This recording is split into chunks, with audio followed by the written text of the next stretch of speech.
Okay, hi everybody. My name is Lorena, and I am an animal trainer for Synergy Behavior Solutions based out of Portland, Oregon. I'm just doing a short lunchtime trainer talk to give you a little bit of a boost on things that you can do with your dog these days, especially since we're all at home. Might as well take the time to boost our relationship and our training with our dogs. So you can hear my bird Picasso in the background. He's hearing my voice from the kitchen and is very excited. So apologies, and also you're welcome because he's adorable. So what I'm going to be talking about today is ditching the food bowl. So a lot of us have been raised and encouraged to feed our dogs out of a bowl. Usually it's twice a day, once in the morning and once in the evening, and we pour a bunch of these little burnt balls into a bowl, and then our dogs scarf them up, and that's how we feed them. The thing is, though, that dogs are not actually really designed biologically or mentally to eat that way, and the benefits of not feeding your dog out of a bowl are gigantic and enormous, and it actually doesn't take that much effort. So I'm going to do something very scary today, and I'm going to give you a tour of my house and the ways that I ditch the bowl for my two dogs. And I might talk a little bit too about how I specifically work on certain concepts and struggles that each of my dogs might actually need. Definitely, now is a time when I think most of us are not super stoked to show people our homes, since we're sitting like Gollum inside of our caves, but I'm going to do it for you because I care about you and your dogs, and I think that you should ditch the bowl. So this is going to be my argument for why and how, and I hope you like it. Get a little fuzzy there. Hold on just a second. I'm going to clean off my screen. I am using my phone because I'm going to be moving around, so give me 1 second. Lovely. Okay, so this is a few pieces of information on how you can ditch the bowl and what it actually means. So when I say ditch the bowl, I mean that we can I have in my pocket my dog's kibble, and every single day we feed our dogs hundreds of pieces of food, and each of those pieces of food is a tiny little piece of value and a tiny little piece of reinforcement that we could be using in so many more creative ways to build value for the behaviors that we like, for the spots that we like our dogs to be. We can build value in ourselves.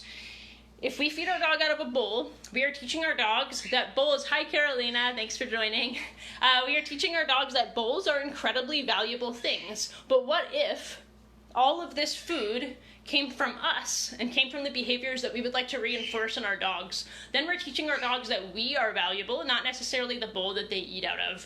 That is huge, and it doesn't take a whole lot of relationship building and building value in us and engagement with us to dramatically change our dog's behavior overall. So maybe you have a dog that barks out the windows all day. Maybe you have a dog that won't come in from the yard and endlessly chases squirrels. Maybe you have a dog that lunges and barks on lead, or a dog with separation anxiety, or maybe you have a dog that pulls you all over town when you're walking like a freight train. And just by ditching the bowl, we can make, hi Sylvia, thanks for stopping in. Thanks for participating, and please let me know if you have any questions or comments or want to contribute in ways that you like to ditch the bowl. Just type them in the comments. So anyway, just by ditching the bowl, we can actually start to dramatically change our dog's overall behavior, and we have to start being creative in the ways that they access reinforcement. And by that I mean, how do they access the things that they love? And one of the things that all of our dogs love is their food. Now, a lot of people like to tell me that their dogs are not food motivated. So I will say that as a living creature, your dog needs food to live, so your dog is definitely food motivated.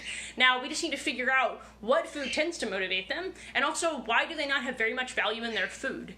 If you're talking about their regular kibble, that's often because people are free feeding their dogs, and so constant access to the food makes it pretty not valuable if we can just go get it whenever we want.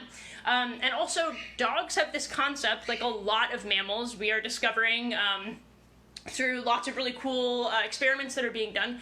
Dogs actually have a concept called contra-freeloading, which means that our dogs will actually choose to work for their food. I like to call it play for their food, rather than getting it for free. So a lot of dogs, once we ditch the bowl, and I'm going to show you my pit bull, who is not what we might call a food-motivated dog, she will sit there all day catching pieces of kibble, but if you try to feed her a piece of kibble from your hand or in a bowl, she'll probably spit it out because she's not hungry.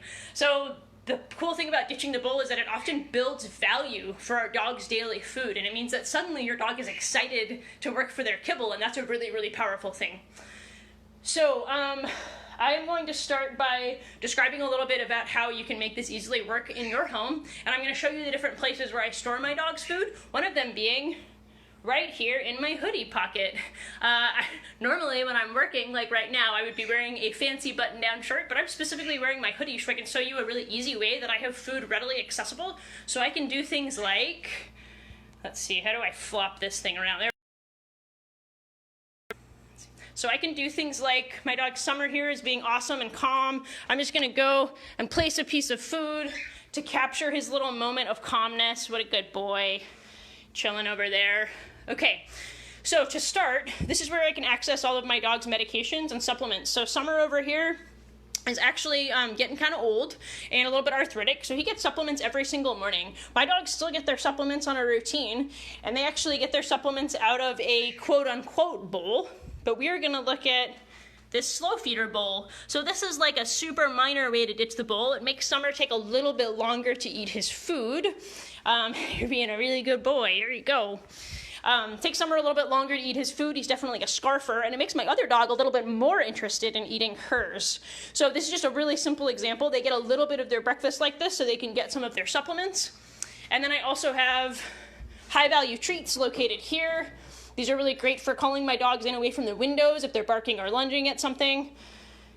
Now we're gonna head over to my semi-clean living room. This is as clean as it gets when you have a bunch of animals. Here's my bird who's been singing in the background. He says hello. And here we have these really ridiculous pots with pictures of my dogs on them. So I actually put food in here during the day so that I can pull from it and do things with my dogs. So that might mean a training game while I'm waiting for the water to boil for coffee. It might be a handful of food to go outside and do a little bit of scatter feeding, which I'm going to demonstrate with Summer in a little bit. But this is where a lot of their food portion goes, and I pull from that to do stuff with the dogs. So now we're going to go over here to my dog drawer. So in this drawer, you're going to see a few things. So these are where all the toys are kept. But in here is all of the food puzzles and long-term chews. So a few things to think about when we're looking at food puzzles is we want to make sure they're not too difficult. We want to make sure that our dogs find them. Summer actually came over here. He's ready for some food puzzle action. We're going to make sure that they're fun for our dogs. I've got some that are a little bit more difficult. And I also have Kongs and Topples. So we're going to talk. Hi again. We're going to talk about Kongs and Topples for a second. So today is actually going to be my Kong and Topple filling day, but I'm going to show you what it looks like in my freezer to use these objects. So these are incredibly powerful, and if you think that your dog doesn't like Kongs, it's probably because you introduced them too hard too quickly. So I'm going to talk a little bit about how to use these things. So a lot of both of my dogs earn their food through what I call passive calming activities as much as I possibly can. So what that might look like is, I think Tabitha joined us. Hi, Tabitha. Happy to have you. Both of my dogs, I would say especially my pit bull, who you'll see in a little bit, really struggles with calmness overall. And so I like to make sure that she has lots of licking and chewing opportunities throughout the day to really do some decompression. So I've got about 18 Kongs and Topples, and I stuff these with just wet dog food. Sometimes I mix in their supplements if I want to. I just label them appropriately. I stuff all of them on one day, and then the dogs get one each day. And usually it takes about a week and a half to go through them, and they're all stored in the freezer. So by freezing them, because I have pretty experienced dogs, it actually makes them quite a bit more difficult and takes a longer time. Now, if you are just introducing these things to your dogs, I recommend starting with the Topple. This is made by Westpaw. I really like these because they're fairly easy, and this is like a whole meal for a lot of dogs, or at least half a meal. And I put like coconut oil in there. Sometimes I'll mix it up with a little bit of like banana or some chicken or maybe leftovers from the night before or whatever to really get them stoked on it. And then I'll freeze it and give it to my dog in a quiet space and let her work on it for as long as she needs to. And when I first started this with both my dogs, I started with a Kong with just kibble or some loose treats in it and let them get it out. You want to give your dogs a lot of easy wins with any of these food puzzles and any of these ditch the bowl strategies. You want to make sure that the dog is constantly being reinforced and rewarded for trying something new.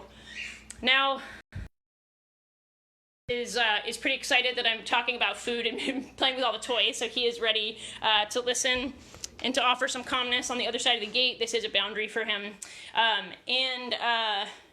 And one of the things about Summer is that I didn't ditch the bowl until he was about 6 years old, which meant that he actually struggled quite a bit in learning how to work for his food. And so the first time that I gave him,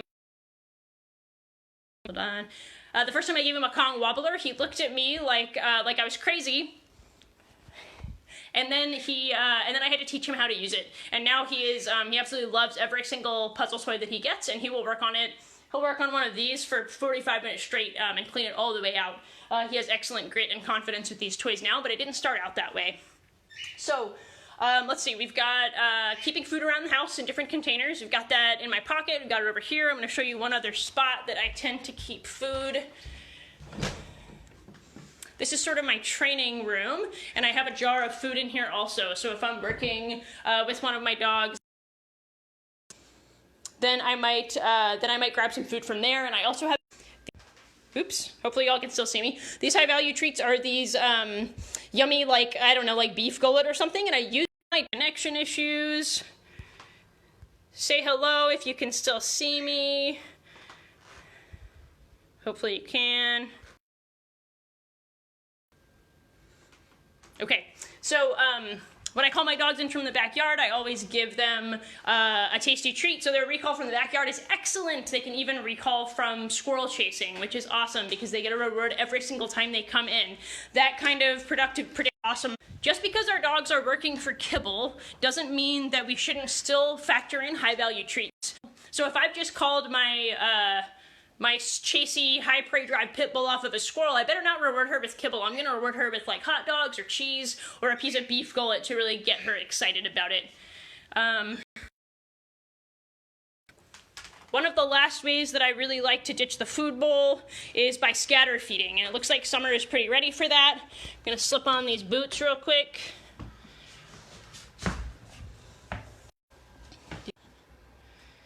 And you ready, buddy? Ready? Okay. And I'm going to let him work for a couple handfuls of food. This is one of his favorite ways to ditch the bowl, for sure. And all I have to do is throw food. It's actually easier than putting it into a bowl.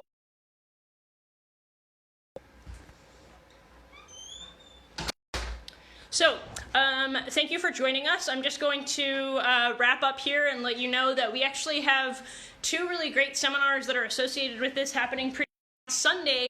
Capturing Calmness webinar. It's in the afternoon. We would love to have you. Please check our website and our events page on Facebook to see when you can sign up for that. This is how I'm going to teach you to use this daily food ration to get that dog that is quietly sleeping on the couch all day while you do your work from home, regardless of breed, regardless of temperament, regardless of reactivity, and tendency to chase things or bark out the window. Whatever kind of dog you have, they can be calm. And you'll see right now, just to finish up, I want to show you happily scatter feeding out there from just a few handfuls of thrown food, and he will be out there until he finds every single piece. He loves to snip up his food. It's probably one of his favorite ways to ditch the bowl. And as he gets older, it's actually going to be a really great way to maintain his cognitive abilities and to keep that brain working for as long as possible, because I love my dog and I want him to stick around and to recognize me and to be with me mentally present as long as possible.